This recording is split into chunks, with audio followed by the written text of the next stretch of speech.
This is Orange Nation Overtime with Stephen Fonte and Paulie Sibilia. Welcome into Orange Nation Overtime, everyone. Alongside Paulie Sibilia, I'm Stephen Fonte. The non-conference schedule is complete, Paulie. A 29-point win over Stonehill. Syracuse sits at 9-4. A good win over Tennessee. A bad loss against Hofstra. And now it's on to ACC conference play, beginning with Clemson on New Year's Eve. Huge game. I don't know how to say it. Like, it's tough to say this early. It's a quad 2 game. It'll be Syracuse's first quad 2 game. Go out, you win that game. You're on a positive foot, momentum on a very favorable early season schedule. Yeah, there's a lot of winnable games, the first part of the conference slate. And then once you get to the end of January and really the whole month of February, it's going to be quad ones and twos really the rest of the way. We saw some good things last night. Nathan George continues to play well. Last 2 games, he's had 22 points. J.J. Starling went over 1,000 in a Syracuse uniform.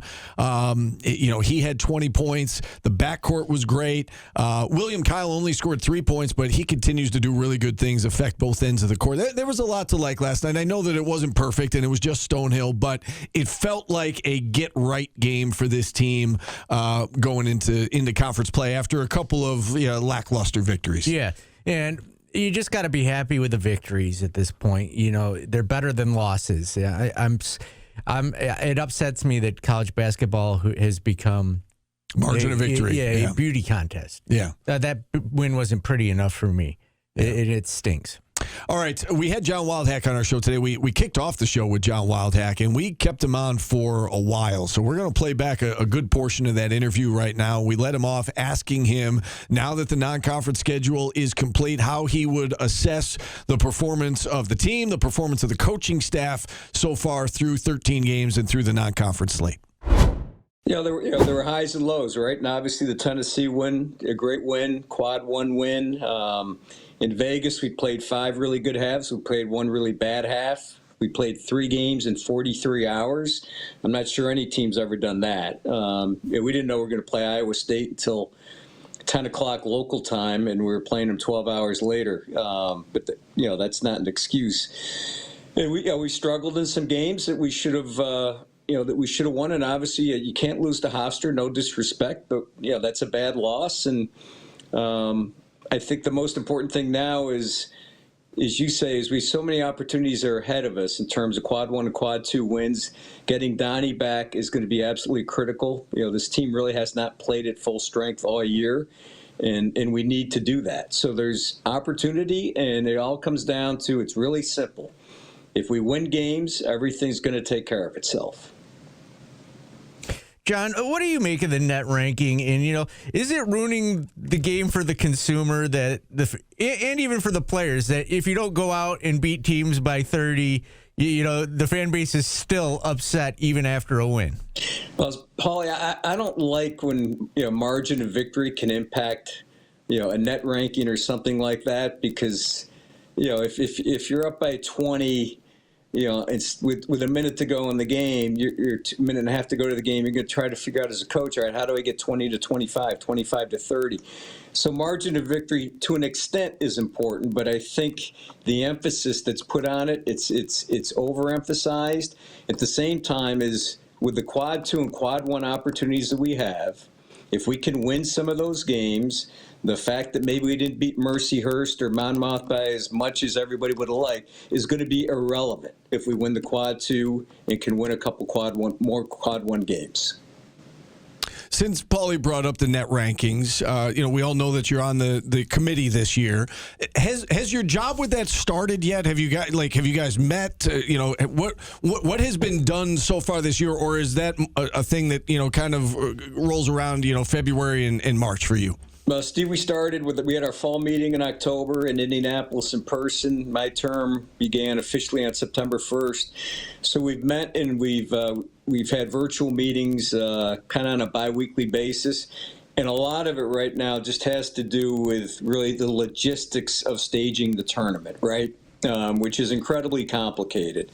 So we really haven't gotten into, dissecting teams and brackets. We haven't even talked about that yet. We'll get to that, as the season progresses.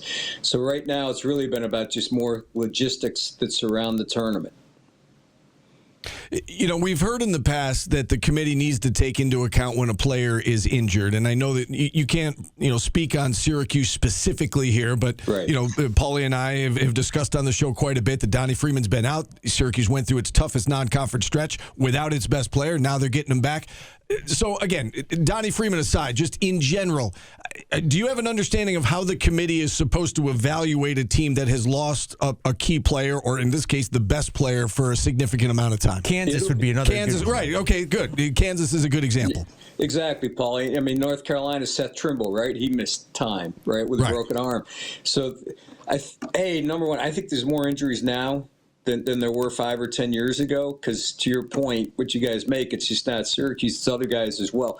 When we do a deep dive on teams, one of the things that will be a topic of consideration is injuries. And, when your top player is out for X number of games, what was the record when that person was out? What was the record when that person played, et cetera, that type of thing.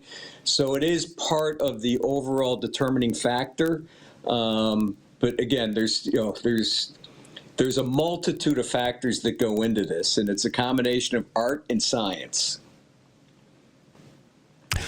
Are you concerned at all about the attendance at games right now? And, the atmosphere hasn't been great. There are reasons for that, right? The kids being away and, the time of year that it is and the non-conference and, maybe the opponents to some degree. But are you concerned with the amount of people going to games or lack thereof at the moment? You always, listen, you always want your building to be, energized and loud. In the Tennessee game, it was great. We need it for the Clemson game on New Year's Eve. That's a really big game because that's a chance to start out 1-0 in the league, obviously, but also a quad 2 win. So we need the support of our fans. We've had 2 9 o'clock starts, weeknights. I don't like those at all. We got 2 more 9 o'clock starts, weeknights. I don't like that. I've conveyed that to the conference. That definitely impacts attendance. We've had some weather issues as well, but some of it is, fans are somewhat, disappointed at where we are, and we always want and we need our fans. We're incredibly thankful for those who do come, who have supported our team, and we understand what this team means to the community and the impact it has on the community. John, what do you say to the fans that are upset with the program right now?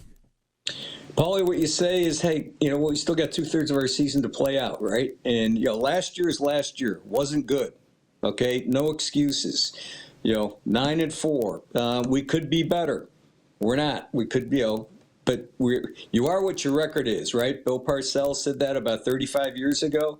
So we're 9-4. We got 18 conference games, and it's up to us to go out and to compete and to win the games we need to win. And if we do that, the fans will be happy, and the program will be in a good place. How much do you have conversations with the head coaches when they're in season? Like, how often do you meet with Fran Brown during a football season? How often do you meet with Adrian Autry? Or, do you kind of take a hands-off approach? Do you check in once in a while? Can you give our listeners an idea of how much you're in communication with those guys in season? Yeah, Fran I met with on pretty much on a weekly basis. We would meet on Sunday afternoons, and it wasn't one of those that was regularly scheduled. He might text me, I might text him, et cetera, that type of thing. With Adrian, we meet probably on a biweekly basis. Again, I'm here as they need me, right? I want to be respectful because they have so much going on, but I'm here when there's something on their mind that they want to discuss. NIL is a topic that comes up quite a bit on the show, and we've heard the Hall of Fame head coach from this area, Jim Boeheim, recently talk about NIL and the amount of money that he thinks it takes to compete. Where do things stand right now with NIL and Syracuse, and as it pertains to the rest of the ACC conference? I guess, how are you feeling about the resources that are available to you in the various programs right now? Well, let me state a couple of things, right? Is part of the House settlement, schools beginning July 1 of 2025, can share up to $20.5 million in revenue with their athletes, right? We are doing that, and we said that publicly. Most Power Fours are doing so. Not every Power Four school is doing so. Not every ACC school is doing so. So the university has stepped up with their support. We've had increased donor support, and we've had more corporate third-party NIL support. The thing that's going to be absolutely critical for Syracuse basketball and Syracuse football, the way the House settlement is constructed with the formation of the CSC, is corporate support and companies working with our athletes directly and our athletes representing those companies. If we get the corporate support we need, we'll be fine. If we don't, we're going to struggle. Last year in basketball, we did not have enough working capital. This year, we had much more working capital because we had businesses and we had donors step up at the time when they could. And I think you see the talent on this roster is far superior to last year's team. John, I got one more for you on the basketball team. Is it still, just so I'd be remiss in asking you, is it still meaningful games in March is the goal for this basketball team? Absolutely. I mean, you want to play important games late in the year. It doesn't matter the sport. Okay, I feel like I should follow up on that. Can I follow up on that? A lot of fans are, they throw scenarios at us. Well, what if this happens? What if that happens? And I know you're probably not going to share that right now in terms of, what is in your mind. But have you made a decision? Like when Dino was let go, you had told us, you had a benchmark. It was articulated to him. They didn't hit the benchmark, and, you stuck to that and you moved on. Is there a benchmark that has been articulated between you and Adrian Autry, and you know what you're going to do? Or is it kind of like a feel thing? You're going to let the season play out and then make a decision at the end? Well, we've got 18 conference games plus the ACC tournament. So to make any decision now would be incredibly, premature in my opinion. And Coach knows we talked last year. We all have the same goal: play meaningful games in March. You want to make the tournament. You want to be one of those 68 teams, right? That's what you play for. That's what you work towards. So everyone knows what the goal is. Everyone knows what the objective is. So there is no mystery in that regard.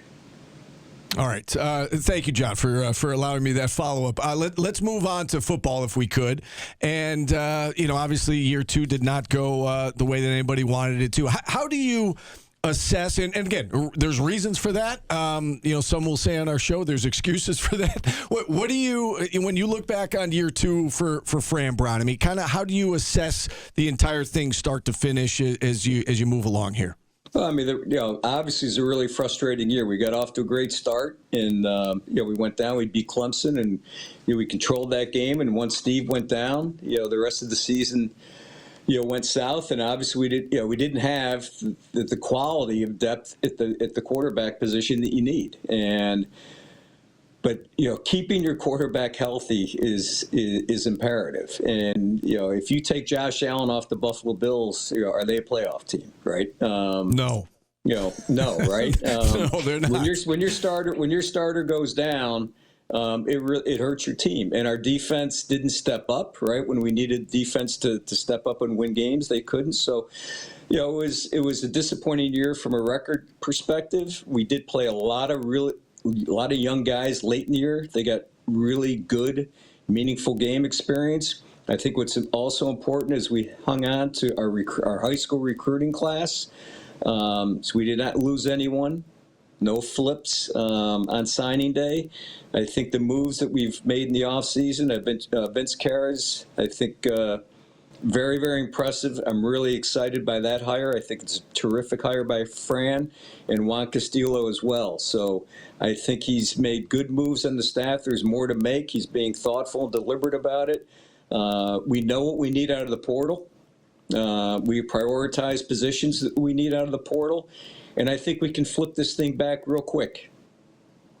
John, the fan base, again, probably not happy with the Notre Dame and BC games, and the quarterback was hurt way before that. What was your message to Fran after those games? And, what was your reaction to those games? Well, I think number one was one of the things I told Fran is don't deviate from the core principles and core values of the program, right? And sometimes when you get in a position and things aren't going well, it doesn't matter. It could be sports, it could be business or whatever, right? You may deviate and you may try to take shortcuts. And if you do that, 99% of the time that's not going to work. So don't deviate. Let's continue to focus on the core values of the program. Let's make sure that we close the recruiting class, which we did. Let's identify what we need out of the portal, position priorities out of the portal, and get to work on that. We saw recently the ACC, and we knew it was coming, but the ACC added that extra conference game, and we saw what it looks like now going into next year. There's been a road game at NC State added to the Syracuse schedule. I have a couple of questions on the scheduling, but let's just start on your thoughts on the ACC adding an extra conference game, and obviously you've got to play one Power 4 opponent in non-conference on top of that. Your thoughts on that scheduling adjustment? Well, I was strongly in favor of it, Steve, because the other Power 4 conferences are playing non-conference games. So when the committee, when they sit and they evaluate, if you're playing 8 conference games versus 9, that could come back and be a negative. So the fact that we're playing 9 conference games, the 10th Power 4 game, and I'm excited to have Notre Dame here next year. It's a really good home schedule. And there's been some stuff out there that Notre Dame was trying to get of our game. That's not the case. Okay, we will host Notre Dame in the Dome next year. All right, so I want to be very, very, very, very straightforward on that and definitive on that. But I think going to 9 games is smart, and we'll round it out with the 10th Power 4 game. We'll play one FCS school, and we'll play one Group of 6 school. Coach, speaking of Notre Dame, what happened, ACC-wise, what happened with the ACC and Notre Dame? Has that been, addressed, and is it put behind them? It is, Paulie. Jim Phillips met with Pete Bavacqua last week in New York, and they had a productive meeting. So, that's in the past.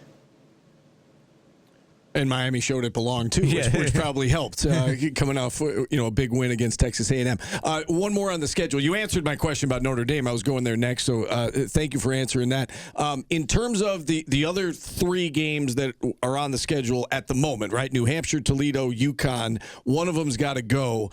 You said you're going to play an FCS opponent, so I would imagine New Hampshire stays. Do you have any update on if Toledo or UConn will be dropped from the schedule? Well, we're in negotiations to resolve that issue. So I'm going to be vague on that, Steve, purposely, because we're in negotiations to resolve that.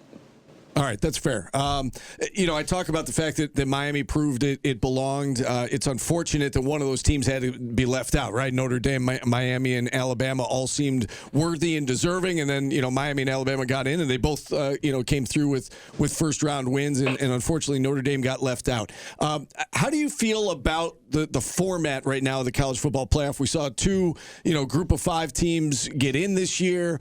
It's only 12 at the moment. Would you like to see some expansion? How do you feel about the current format? We need to expand it. We need to go to 16, in my opinion, and we need to get there as quickly as we can. And then I think, as opposed to, let's go to 24 now, I think we should go to 16, and I think we should live that out for a period of time. But to your point, there were 16 teams, high-quality teams, right, that were capable of winning a playoff game. If you go to 24, you're going to get some schools in there, candidly, that have no chance of winning a playoff game against elite competition. I think if you go to 16, and it's the conference champions, and it's the best, the highest ranked group of 5, I think that's a pretty good template to at least work from or to start with. You can tweak that if you want, but we need to go to 16. Yeah, I 100% agree. I think that's the sweet spot. And then you've got that, you've got a bracket, right? You've got a full bracket and just, play the tournament from there. And again, if you're the 17th team. Steve, the other thing we got to do is we got to look at the schedule, the football calendar, because the college football calendar is kind of a mess, to be honest with you. We've got coaches that are, they've been named head coaches at their new school. They're coaching their team in the playoff. We got assistants, that are at LSU. Then they come back and they're with Ole Miss for a week. Then they're back to LSU. Then they're back to Ole Miss. We got the transfer portal. We got guys who are on playoff teams going in the portal. We have coaches. The football calendar, we really need to sit down and put together a logical football calendar. And I think part of that is with the expansion of the playoff. We need to make week 0 week 1. And I think we need to finish the playoff as close to New Year's as we possibly can. Because the deeper you get into January, the NFL owns January, period. NFL owns January. All I have to do is look at the television ratings.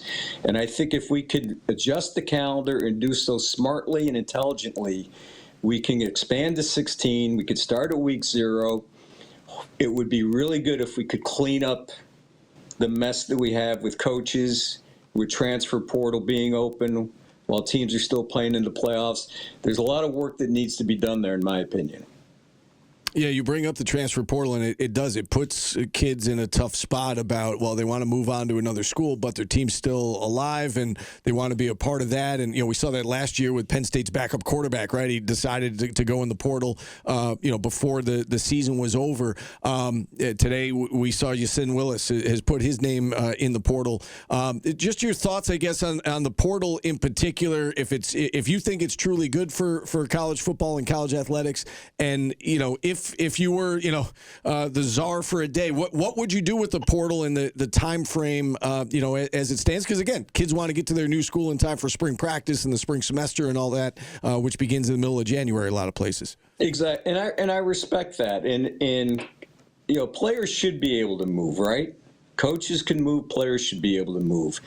But I think, and you're starting to see more of this conversation, ultimately where I think we need to get to is I think we need to collectively bargain with the athletes, right? And they need representation, and maybe it's the Power 4 conferences working as one to collectively bargain, and it'll be complicated. It could be a little bit messy, but it can't be a heck of a lot messier than we are now. And I think we need some structure. And if we had more structure in college football and college basketball, which led to more competitive equity, that would be good. It would grow the popularity of college football. It would grow the popularity of college basketball. It would increase audience. It would increase revenue. The bigger brands would always have an advantage, Steve and Paulie, right? It's like, Paulie, the Dodgers are always going to have an advantage over your Padres, right? It just is what it is because of the brand. But if you have a degree of competitive equity, the Padres can play and compete with the Dodgers. The Cowboys are the biggest brand in the NFL. So there's a way that you can do this. And again, it's going to take a lot of work, and it's going to be incredibly complicated. But the model that we're in now, to me, is not a model that is going to be self-sustaining for a long period of time. It just isn't. Are multi-year contracts on the table, John? Is that a possibility for players? I think if you collectively bargain, it is. Absolutely.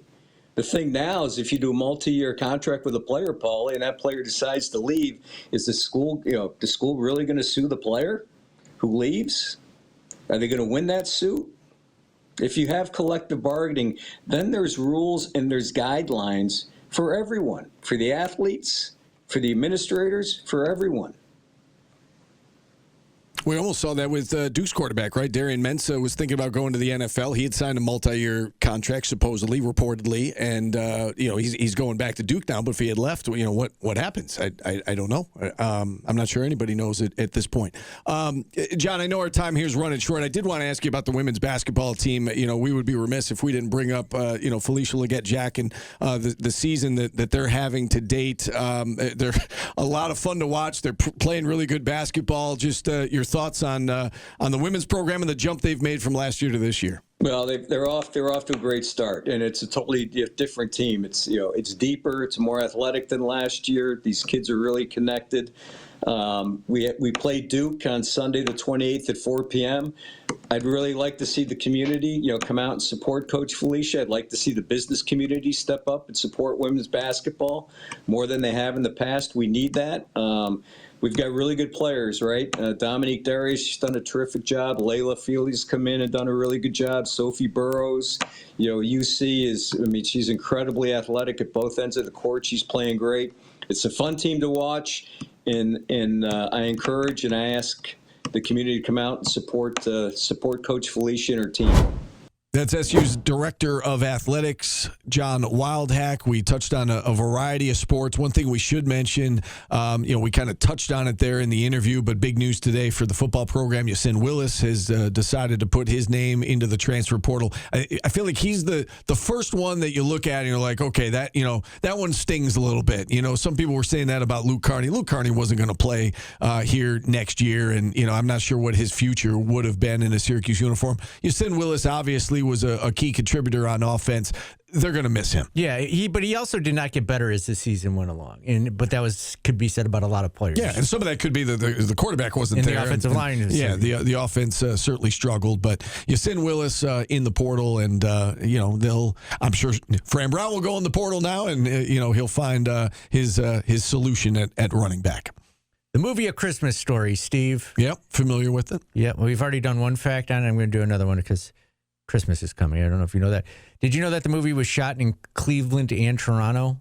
And even though it was, all of the snow in that movie is artificial.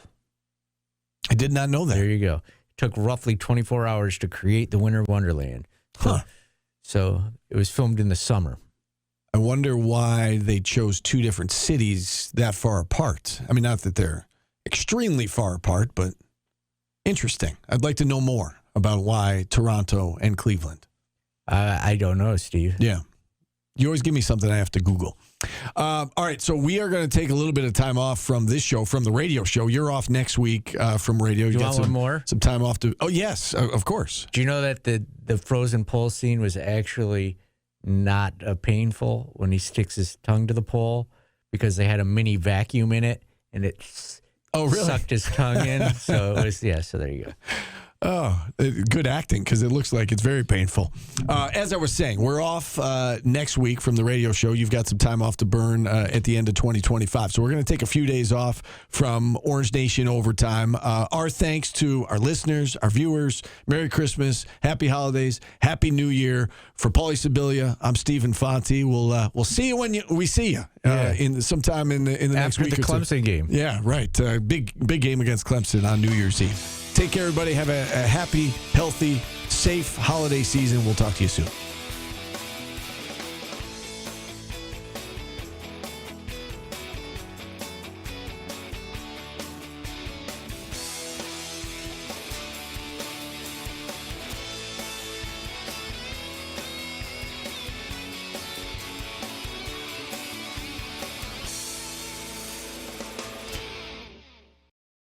Download the WSYR Plus app on your TV to stream News Channel 9 for free. Just go to your smart TV, search WSYR Plus in the App Store, and download to start streaming today.